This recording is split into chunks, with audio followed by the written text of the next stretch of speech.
I saw here again with friendly local constitutional coup in California.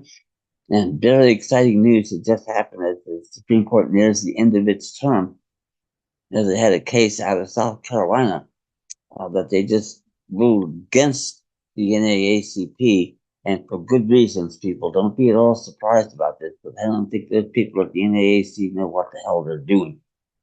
Because the real problem is that they've been using, the black is white to separate all of us, separate us with the black and Asians, so we don't all act together. And that's a big key to getting around these bad things, is being able to do that. So yeah, that's why you go out and you see instances like Jalen Walker and and George Floyd, and people like that, and they're almost all black. And that's because, by the way, most of these people get into engagement with what are supposed to be peace officers who are really law enforcement thugs. And the worst part about that is 80% or maybe even a higher percentage of those are ex-military. That's the exact opposite of a qualification for a peace officer. In the bastards can't even tell the difference between Kabul, Afghanistan, and Kalamazoo, Michigan. And yet here they are, guns in hands, and ready to shoot you down or tase you to death or whatever it is they have to do. And you'll note in the Jalen Walker case, 8 of these thugs, probably at least 6 of which were ex-military, ain't the exact opposite of a qualification for a peace officer, commit first-degree murder, and don't even get indicted for involuntary manslaughter. This has to stop. It's never going to happen with civil rights.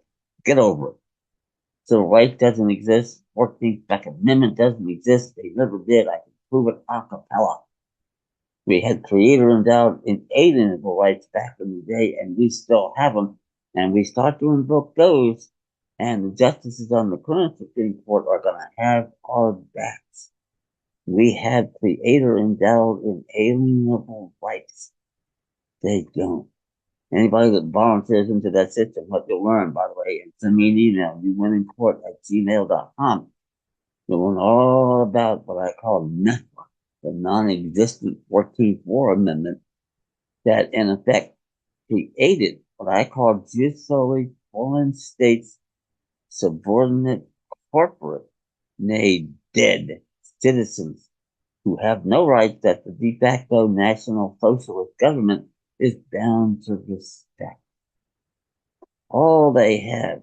And when we walk into their quote unquote courts, aka administrative tribunals, they can't tell we're not Chase Bank, IBM, or Microsoft. Really? What law school did they go to again? Pyongyang Polytechnic in North Korea? That this is the crap that has to stop. And we'll talk more about state bar association attorneys in another video. You're going to love that one too, because none of them belong there.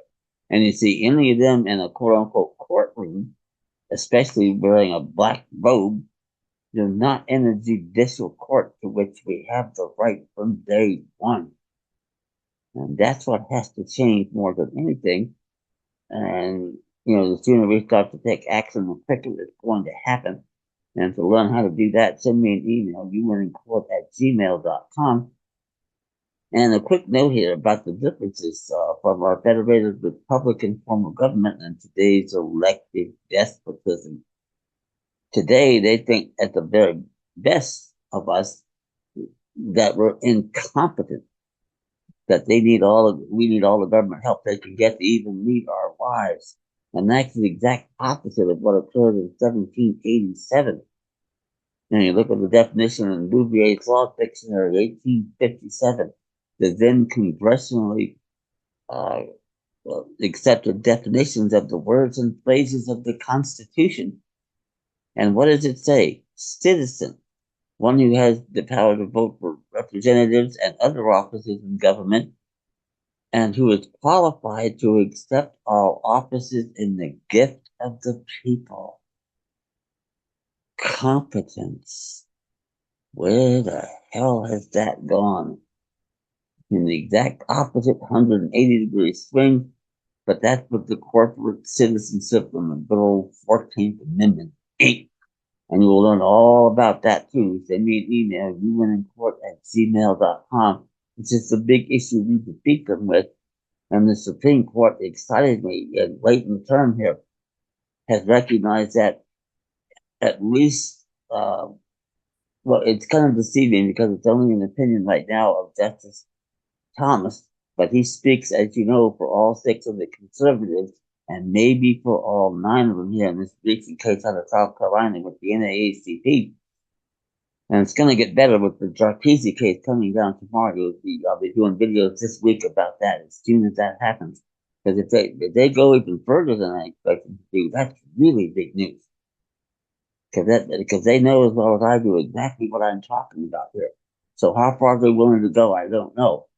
But that's exciting, and they're going to go much further in the next term. I was saying that at the beginning of the term last October, and now they're going to be a free rein to do it because with the election, quote unquote, all but done, and Trump gets in there, which looks like an almost certain thing, even if he's a convicted felon.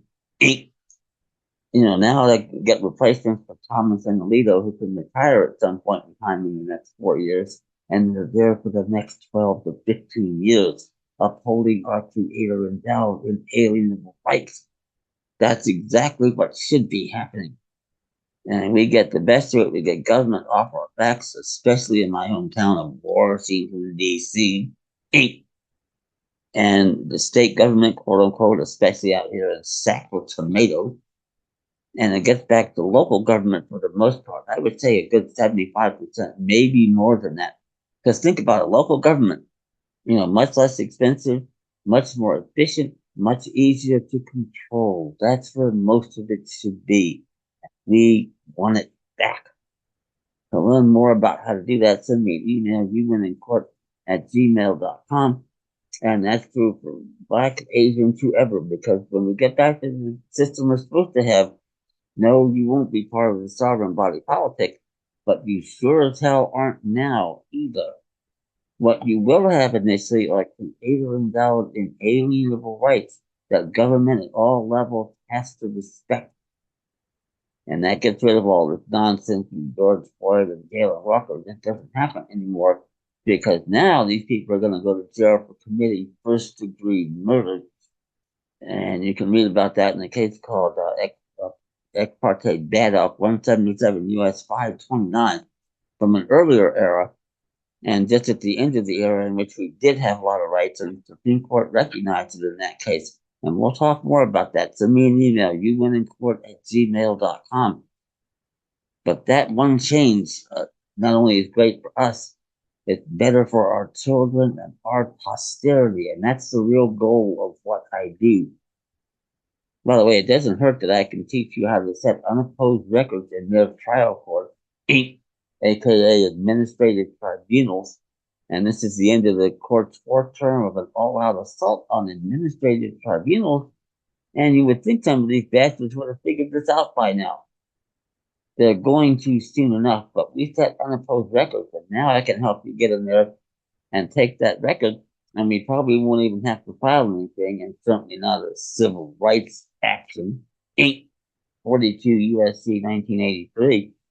And we're going to get some big settlements, and you'll learn reasons for that, and how that works. Send me an email, uwinnincourt@gmail.com, because now they're violating creator endowed inalienable rights and their oaths of office and committing multiple acts of treason. That's the U.S. Supreme Court saying it in a case called Collins v. Virginia, 6 Wheaton 264, 1818. Oh, that's old law. They don't use that anymore.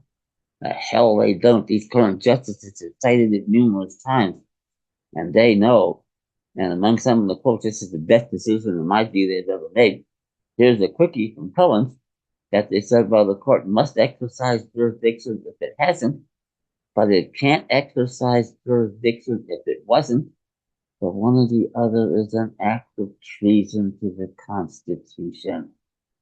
And that's what we can stick them with, and thank God, and at long last, and put as many of these state bar association people, in jail cells, and get other people out of the one at the same time. It's almost so good you can't stand it. By the way, send me an email, youwinnincourt@gmail.com. You'll learn even more. And as I close, there's another quickie from Cohen's, how good this case is. 9-0 opinion written by Chief Justice John Marshall. What did he say? The Constitution gave to each person having a claim against the state a right to present his case to the court of the nation. No matter how small the claim or how little interest the community in its outcome, the framers of our Constitution thought it important in the interest of justice to create a tribunal as superior to influence as possible in which that claim might be decided. And these justices know it now.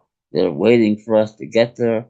And I'm going to show you how to take the fast lane to do exactly that and get your rights back, preserve the rights of your children and your posterity. How good is that? To learn more, send me an email, youwinnincourt@gmail.com. Remember to subscribe, like the video, tell your friends, get the word out. The quicker we take action, the quicker we get these bastards off our backs. Thank you.